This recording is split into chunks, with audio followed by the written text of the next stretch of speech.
Exercise 7. The equation above, V equals M times N, expresses the total distance V, so V is the total distance, traveled by an object moving at a constant speed m, so m would be speed, for time n. N stands for time.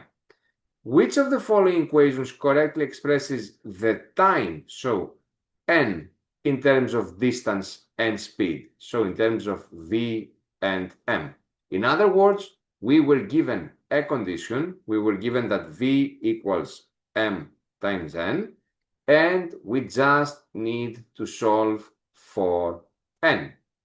So remember that in an equation, in an equality, we are only allowed to add the same number on both sides, take out the same number from both sides, multiply both sides by the same number, and divide both sides by the same non-zero number. So here, since I want to get rid of m so that I can isolate n, I will divide the right side by m.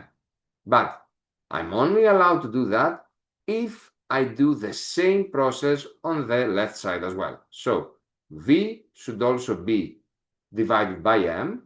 On the right side, the m's are simplified, so we are left with this, that n is equal to v over m, which obviously makes A the right choice for this exercise.